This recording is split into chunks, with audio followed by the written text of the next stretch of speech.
পোশাক পরিচ্ছদের পরিবর্তন দেখে খুব খুশি হয়েছিলাম।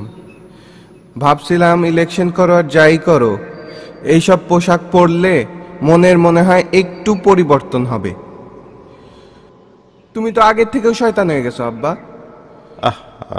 এই যে রাজনীতি যারা করে তারা কি তোমার মতোই সবাই শয়তান? বাজান রে, সবাই আমার মতো না, তবে অনেকে আমার চাইতেও খারাপ। খারাপই যখন হবা তাহলে এই পোশাক পরে খারাপ হবা কেন? তুমি যা যা করতেছো এতে ধর্মের ওপর মানুষের খারাপ ধারণা জন্মাবে না? শোনো, তুমি পোশাকের কথা জিজ্ঞেস করছিলে না, আমি বলছিলাম পরে বলবো। শোনো, এই দেশের অধিকাংশ লোক কেউ ধর্মপরায়ণ, কেউ ধর্মভীরু।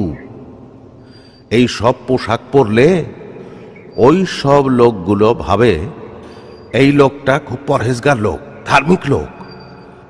মনের মধ্যে বিশ্বাস আসে, ভোটারদের মনে দুর্বলতার জন্ম হয়, সেই দুর্বলতার কারণে অনেক ভোট পাওয়া যায়। তাহলে আব্বা আমরা এই রাজনীতির ব্যবসায় ধর্মকেও ব্যবহার করব? আহা, এই সব কথা বইলো না তো, আমার ভাল লাগে না। ওই যে কুত্তা মাসুদ, ওই ছেলেটা একটা খুনি, সন্ত্রাসী। যাওয়ার সময় বললাম আবে জমজমের পানিটা খাও। ও এই কলের পানিটা খুব ভক্তি সহকারে খাইল।